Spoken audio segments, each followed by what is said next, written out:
نے ہمیں کہا ہے وَإِذَا خَاطَبَهُمُ الْجَاهِلُونَ قَالُوا سَلَامًا، اگر جاہل سے واسطہ پڑے اس کو اس کے حال پہ چھوڑ دے۔ میرے پاس بھی اگر کوئی آتا ہے بریلوی، دیوبندی، اہل حدیث، شیعہ، کوئی بھی، میں اپنی رائے رکھتا ہوں اس کے سامنے قرآن و سنت کی روشنی میں۔ اگر وہ کہتا ہے یہ لکھا تو ہوا ہے لیکن، میں نا لیکن جڑی ہے نا باہر جا کے بھائی، لیکن کے بعد اگر قرآن حدیث ہے تو ضرور۔ اگلے دن ایک بھائی میرے پاس ایک بریلوی کو لے آئے، اور ظاہر میں تو بہت کم یا پرسنل ملاقات کا تو ٹائم نہیں ہوتا، میں نے کہا چلو یار، اب اس نے آ کے کچھ باتیں کی سیدنا علی کے حوالے سے، تو میں نے اس کو ان باتوں کا جب جواب دیا تو اب وہ تو ایکسپیکٹ ہی نہیں کر رہا تھا کہ اتنی بڑا پھکا میرے اوپر کوئی پھینکے گا۔ وہ کہتا ہے جی وہ ابو داؤد میں حدیث ہے کہ سیدنا علی سے کسی نے پوچھا کہ یہ جنگ جمل، صفین اور نہروان آپ نے جو لڑی ہے یہ آپ کا اپنا ذاتی اجتہاد ہے یا نبی الاسلام نے آپ سے فرمایا تھا کہ آپ نے یہ کام کرنا ہے؟ تو حضرت علی نے کہا یہ میرا ذاتی ڈیسیژن ہے۔ وہ کہتا ہے جی آپ تو یہ کہتے ہیں کہ حضرت علی نے رسول اللہ کی ڈیوٹی پوری کی۔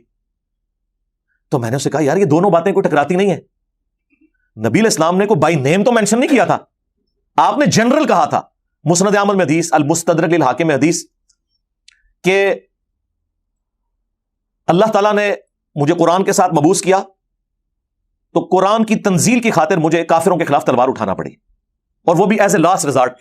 حضور کی کبھی خواہش نہیں تھی کہ قریش کے خلاف جو آپ کا اپنا قبیلہ تھا تلوار اٹھاتے، لیکن تم میں ایک ایسا شخص بھی ہے، خوش نصیب شخص، جسے قرآن کی تفسیر کی خاطر تلوار اٹھانا پڑے گی مسلمانوں کے خلاف۔ اب یہ مسلمانوں کے خلاف جو ہے نا یہ بریکٹس میں ہے، کیونکہ کافروں کے خلاف اگر رسول اللہ کے ساتھیوں میں کسی نے تلوار اٹھائی ہے تو وہ حضرت ابو بکر ہے،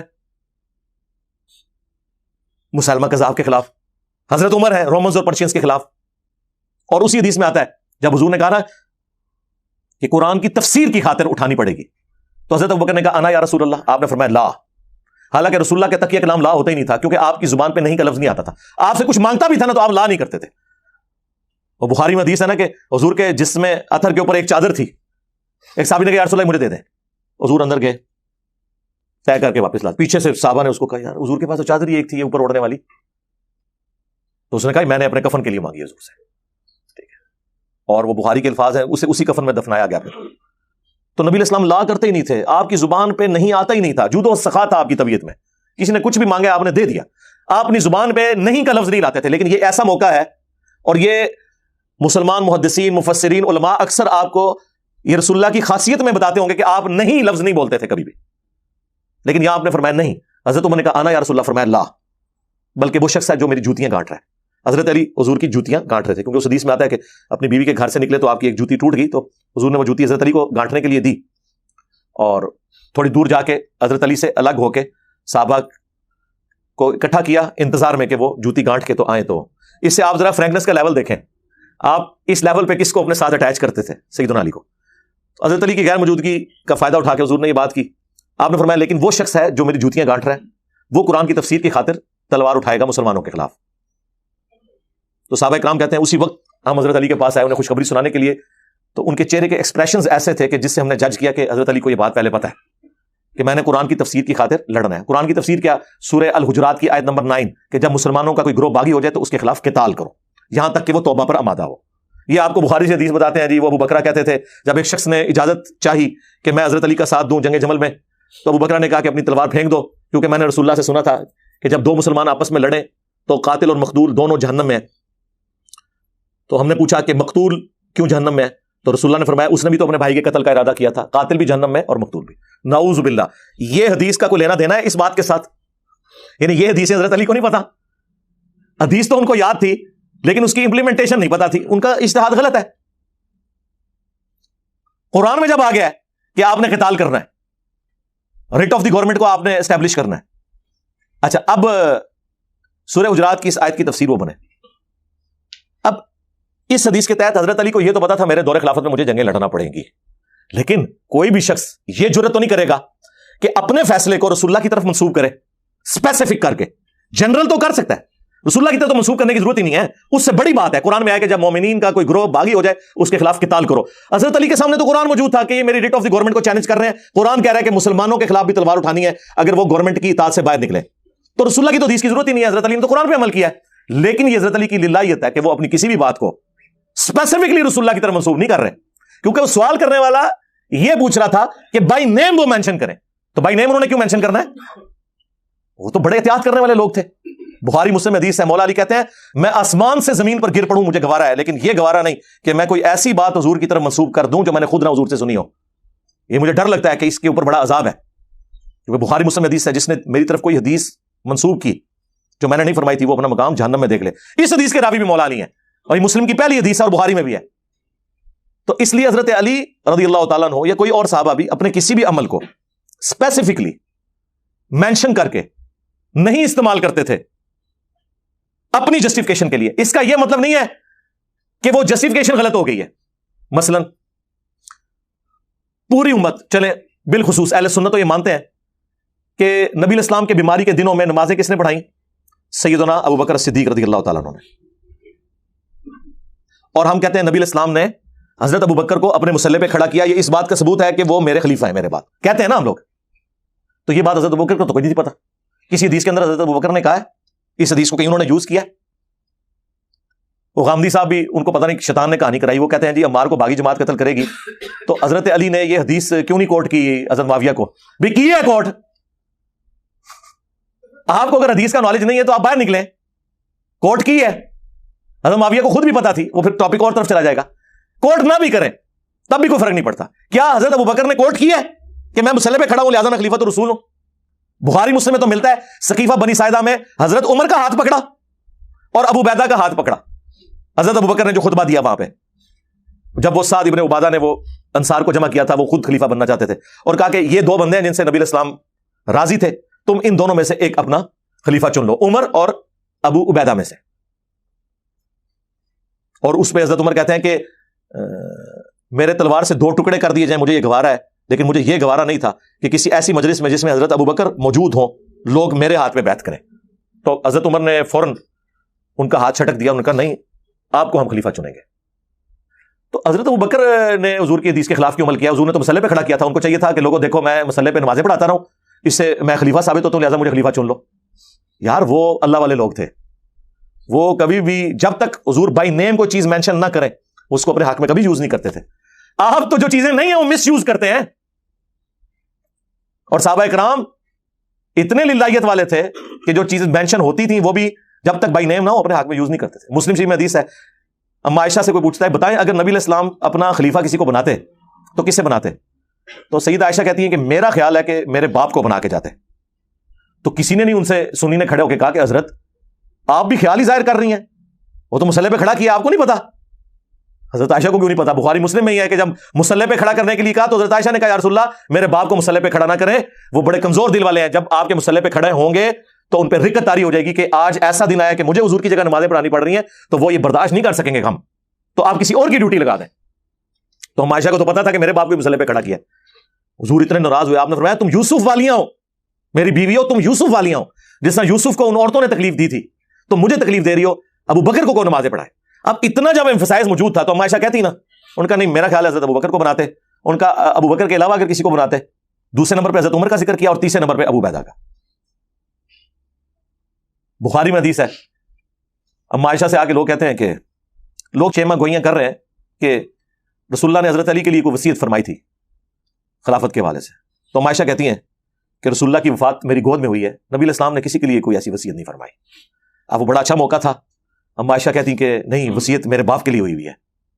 وہ تو ہم بعد میں ضربیں تقسیمیں لگاتے ہیں نا کہ بخاری کی حدیث ہے کہ نبی علیہ السلام اپنے بیماری کے دنوں میں کہتے تھے اے عائشہ میری خواہش ہے کہ میں تیرے بھائی عبد الرحمن کو اور تیرے والد ابو بکر کو بلاؤں اور میں ان کے لیے وصیت کر دوں. مجھے خطرہ ہے کہ میرے بعد کوئی مانگنے والا مانگے گا، لیکن پھر میں نے اس ارادے کو ترک کر دیا کیونکہ مجھے پتا ہے کہ اللہ اور میری امت ابو بکر کے علاوہ کسی پہ راضی نہیں ہوگی. وہاں پہ حضرت ابو بکر کا نام بھی ہے لیکن یہ نہیں مینشن کہ یہ کس واقعے کی طرف اشارہ ہے، وہ خلافت کی طرف اشارہ تھا. ہم اس کو کوٹ کرتے ہیں صحیح بخاری کی حدیث کو حضرت ابو بکر کی خلافت کے حق میں، لیکن اس حدیث کو حضرت ابو بکر نے کبھی اپنے خلافت کے حق میں کوٹ نہیں کیا. یہ پکی میں دے رہا ہوں غامدی صاحب کو، ٹھیک ہے نا، کیونکہ ہمارے ساتھ جس کی ٹکر ہوگی نا علمی دلائل میں، پھر ہم اس کو ہر میدان میں اس کو شیشہ دکھائیں گے کہ تم لوگ جو ہے وہ، میں وہ یہ نہیں کہتا کہ منافقت کے اوپر کھڑے ہو، دو مختلف جگہ تمہارا کرائٹیریا مختلف ہوتا ہے. تو اس حدیث کو نہ حضرت ابو بکر نے کبھی یوز کیا نہ اما عائشہ نے کبھی یوز کیا. یہ تو حضور ہم یاد آ گیا حضور کہنے ہوتے سن. حالانکہ میرا عقیدہ یہی ہے، علا وجہ بصیرت، مولانا اسحاق صاحب بھی اسی عقیدے کو مانتے تھے کہ یہ خلافت کی وصیت کی طرف اشارہ تھا.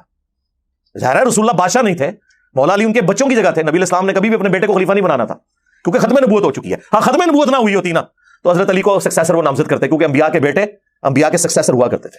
لیکن ختم نبوت کو انشور کیا. بخاری مسلم دونوں میں حدیث ہے, جب غزوہ تبوک پہلا اور آخری موقع تھا کہ حضرت علی اس جنگ میں نہیں تھے, انہوں نے رونا شروع کر دیا, یا رسول اللہ میں آپ کے ساتھ جاؤں گا, اس طرح آپ کو نہیں چھوڑ سکتا. تو حضور نے ان کی دلجوئی کے لیے فرمایا کہ میں تمہیں عورتوں اور بچوں کے اوپر اپنا خلیفہ حکمران کے طور پر مدینہ شریف میں چھوڑ کے جا رہا ہوں. کیا تم اس بات پہ راضی نہیں ہو کہ تمہاری میرے ساتھ وہی نسبت ہے جو ہارون کی موسیٰ کے ساتھ, مگر میرے بعد کوئی نبی نہیں. ہائے ہائے ہائے, ہارون کے ساتھ موسیٰ والی نسبت, دونوں پیغمبر تھے, اور موسیٰ علیہ السلام کا حضرت ہارون سے بڑھ کر کوئی ساتھی نہیں تھا.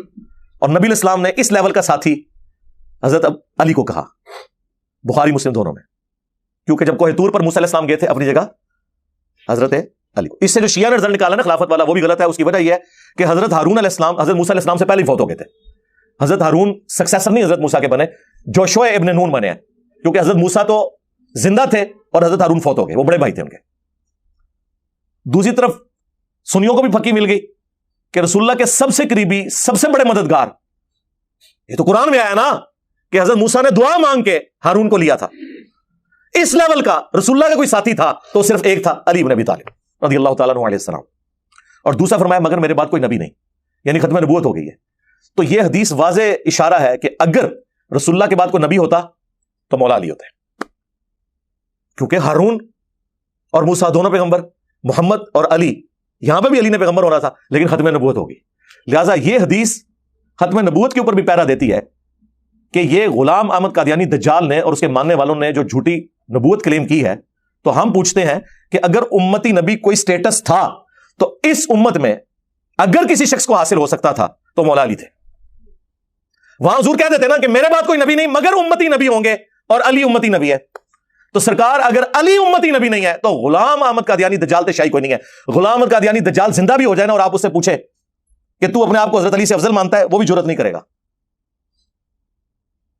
وہ جو اس کی بکواسیات ہے نا, وہ زومانی جملے جس طریقے سے بولتا ہے, ادروائز یہ نہیں کہ وہ حضرت حسین یا حضرت علی رضی اللہ تعالیٰ عنہ علیہ السلام سے اپنے آپ کو افضل مانتا ہوگا. باقی گستاخیاں تو اس نے کی ہیں حضرت حسین کی بھی, انڈائریکٹلی کی ہیں, لیکن وہ گستاخی ہوتی ہے اس طرح کی مثال بیان کرنا بھی.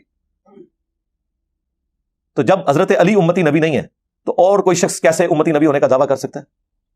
تو یہ میں نے ساری باتیں اس لیے کی کہ غامدی صاحب کا یہ کہنا کہ یہ جو حدیث بخاری اور مسلم کی یہ فراڈ ہے, حالانکہ یہ حدیث متواتر ہے اور محدثین نے اس حدیث کے دفاع کے اوپر کتابیں لکھی ہیں.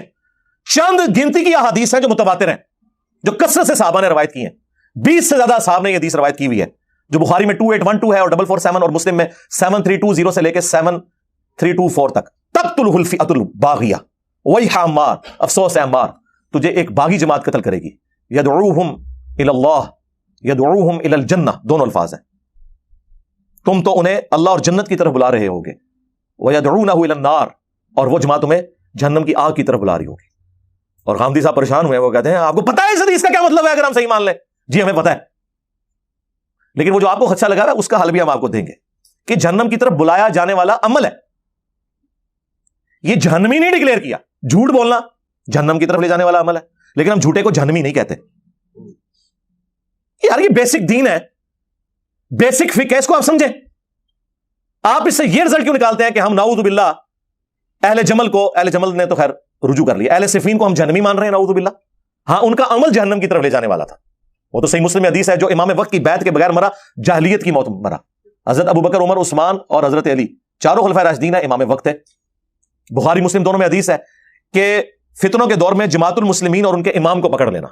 تو جب فتنے کا دور ہے تو جماعت المسلمین کے امام حضرت ابو بکر, عمر, عثمان اور علی. فتنوں کا دور تو حضرت ابو بکر سے شروع ہو گیا نا, جب حضور کی وفات کے بعد ہزاروں لوگ مرتد ہو گئے ہیں, منکرین زکات, مسلمہ کذاب اور سب لوگ عرب کے قبائل مرتد ہو گئے, تو فتنے تو شروع ہو گئے. اسی کے بارے میں تو حدیث تھی ترمذی, ابو داؤد کے اندر کہ تم میرے بعد بہت اختلاف دیکھو گے.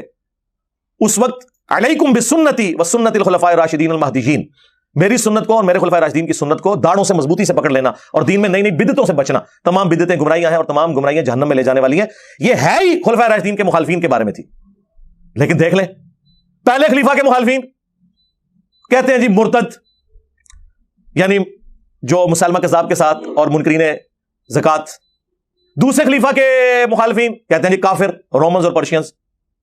تیسرے خلیفہ کے مخالفین کہتے ہیں جی بلوائی خارجی، حالانکہ خارجی ہے ہی نہیں تھے اس زمانے میں، خارجی تو بعد میں آیا. چوتھے خلیفہ کے مخالفین رضی اللہ عنہ. اب وہ حدیث کدھر گئی؟ ایٹ لیسٹ یہ تو کہو کہ پولیٹیکلی وہ باغی تھے، دین سے باغی نہیں، پولیٹیکلی. اتنی جرت تو کرو. تو مولا علی علیہ السلام کبھی بھی اسپیسیفکلی، ایون صحیح مسلم میں آتا ہے، عمار بن یاسر سے کسی نے پوچھا کہ آپ جو حضرت علی کا ساتھ دے رہے ہیں جنگ جمل میں اور صفین میں، کیا رسول اللہ نے آپ سے کوئی عہد لیا تھا؟ انہوں نے فرمایا نبی علیہ السلام نے ہم سے کوئی عہد اس حوالے سے نہیں لیا تھا کہ ہم نے اس جنگ میں یوں کرنا ہے. البتہ یہ ضرور ہے کہ 12 منافقین کے نام تھے جو نبی علیہ السلام نے حذیفہ ابن یمان کو بتائے تھے، ہمیں وہ نہیں معلوم. اب ظاہر ہے حضرت عمار کو نہیں پتا تو لوگ مجھ سے آ کے پوچھے ہوتے میں تو دساں. ہاں یہ ضرور ہے صحیح بخاری میں کہ عمار کی زبان کو اللہ تعالیٰ نے شیطان سے محفوظ کر دیا. ہاں عمار کو اللہ کے محبوب صلی اللہ علیہ وآلہ وسلم اسپیشل پروٹوکول دیتے تھے کیونکہ ان کے والدین اسلام کے پہلے شہداء ہیں، سیدنا یاسر اور سیدہ سمیہ علیہ السلام رضی اللہ عنہما. آپ کو یہ تو بتاتے ہیں یاسر اور سمیہ کو شہید کیا ابو جہل نے، لیکن ان کے بیٹے کو عمار بن یاسر کو کس نے شہید کیا؟ نہیں، وہ نہیں آپ کو بتائیں گے. کیوں؟ کیونکہ پھر لوگ آپ سے پوچھیں گے کہ کس رضی اللہ عنہ نے، کس رضی اللہ عنہ کے کہنے پر عمار رضی اللہ عنہ کو شہید کیا؟ یہ نہیں آپ کو بتائیں گے. تو سرکار مسند احمد میں موجود ہے، ابو الغادیہ سے شہید ہوئے، اصحاب شجرہ کے صحابی تھے، پوری زندگی وہ روتے تھے کہ مجھ سے عمار کا قتل ہو گیا. مسند احمد میں یہ ہے عمر بن عاص گھبرائے ہوئے آئے اور حضرت معاویہ سے کہا کہ دیکھو عمار قتل ہو گیا، اور رسول اللہ نے فرمایا تھا صلی اللہ علیہ وآلہ وسلم عمار کو باغی جماعت قتل کرے گی. تو انہوں نے کہا تم اونٹ کی طرح اپنے پیشاب میں پھسل رہے ہو، لوگوں کو خود یہ بات بتا رہے ہو، یہ بات نہ بتاؤ. ہم نے قتل کیا ہے، اس کو تو علی اس کے ساتھیوں نے قتل کر دیا کہ لا کے ہمارے نیزوں کے آگے پھینک دیا. اندازہ کرو، ایتھو کان پھڑیا جا کے، کان بھی نہیں کوئی اور چائی پڑی. حضرت علی تک جب یہ بات پہنچی تو انہوں نے فرمایا کہ اچھا پھر اس کا مطلب ہے کہ کیا نعوذ باللہ حضرت حمزہ کے قاتل رسول اللہ تھے کہ نہ عہد میں لے کے آتے اور نہ حمزہ شہید ہوتا؟ یہ پکی دی مولا علی نے. اور دیکھیں یہ فرضی بات کرنا بھی کوئی رسول اللہ کی توہین نہیں ہے. سمجھانے کے لیے موٹے دماغ والے بندوں کو ایسے جملے بولنے پڑتے ہیں، ورنہ اگر آپ ایبسولوٹلی یہ جملہ سنیں تو لوگ تو کہیں گے گستاخی ہے کہ بھی کیا حمزہ کو حضور نے قتل کیا تھا، کہ وہ ساتھ وہ کہیں گے یار یہ کیا بات ہے. لیکن حضرت علی نے سمجھانے کے لیے بات کی تو سرکار پتا تھا سب کچھ. عبداللہ بن عمر بن عاص جو عمر بن عاص کے بیٹے ہیں، مسند احمد میں آتا ہے کہ عمار کا کٹا ہوا سر لا کے حضرت معاویہ کے سامنے رکھا گیا اور وہ حضرت معاویہ سے ڈیمانڈ کر رہے تھے اس کے اگینسٹ کہ آپ ہمیں دولت دیں کہ ہم نے یہ کارنامہ کیا ہے. آپ کہہ رہے ہیں معاویہ کو پتہ ہی نہیں چلا. تو عبداللہ بن عمر بن عاص وہاں کھڑے تھے، انہوں نے کہا بہتر ہے کہ اپنے ساتھی کے حق میں دستبردار ہو جاؤ. تم جو فخریہ کہہ رہے ہو نا میں نے مارا، دوسرا کہہ رہا ہے میں نے مارا، بہتر یہ ہے کہ ایک دوسرے پہ پھینک دو، کیونکہ میں نے رسول اللہ سے سنا تھا کہ عمار کا قاتل اور مال لوٹنے والا جہنم کی آگ میں ہے. ہاں یہاں پہ اسپیسیفکلی ہے بات کہ عمار کو قتل کرنے والا اور مال لوٹنے والا جہنم کی آگ میں. اس میں محدث اعظم سعودیہ شیخ ناصر الدین البانی نے رد کیا ہے ابن حجر اسقلانی کا. انہوں نے کہا یہ بڑی مشکل تعویل ہے جو تم کر رہے ہو کہ ابو الغادیہ اصحاب شجرہ میں سے ہے اور اسے وہ فضیلت کفایت کر جائے گی مسلم شریف کی کہ جن لوگوں نے درخت کے نیچے مجھ سے بیعت کی انہیں جہنم کی آگ نہیں چھوئے گی. وہ جنرل فضیلت ہے. جب اسپیسیفکلی نبی علیہ السلام فرما رہے ہیں کہ عمار کا قاتل اور مال لوٹنے والا جہنم کی آگ میں ہے تو ابو الغادیہ کی ہم کوئی اس کی طرف سے دفاع نہیں کر سکتے. یہ محدث اعظم سعودیہ شیخ ناصر الدین البانی تو وہ رافضی تھے یا انجینئر صاحب کی وہ ویڈیوز دیکھتے تھے. اللہ کے بندوں میری ویڈیو ریکارڈنگ سے 10 سال پہلے وہ فوت ہو گئے 1999 میں، لیکن محدث تھے، انہیں پتا تھا. شیخ زبیلی زئی رحمہ اللہ ان کی تو ویڈیو ریکارڈ میں نے کر لی تھی اس حدیث کے حوالے سے. عمار بن یاسر رضی اللہ عنہ کو رسول اللہ صلی اللہ علیہ وسلم نے فرمایا تھا کہ تمہیں ایک باغی گروہ قتل کرے گا. یہ حدیث بالکل صحیح ہے، بخاری میں صحیح بخاری تقتل الفئۃ الباغیہ، متواتر حدیث ہے. سیدنا عمار رضی اللہ عنہ کو باغی گروہ قتل کرے گا. آگے لکھا ہے کہ وہ حضرت امیر معاویہ رضی اللہ کے گروہ کی طرف سے قتل ہوئے. نہیں، حضرت امیر معاویہ کے گروہ کی طرح یہ غلط ہے. سیدنا علی رضی اللہ تعالیٰ عنہ کے فوج میں وہ موجود تھے، ان کے گروہ میں، ان کے لشکر میں موجود تھے، اور قتل کرنے والے جو تھے وہ سامنے والے شامی لشکر میں تھے. اور قتل کرنے والا جو تھا ابو الغادیہ تھا. ابو الغادیہ شامی امیر معاویہ رضی اللہ کے لشکر میں تھا ابو الغادیہ. تو ابو الغادیہ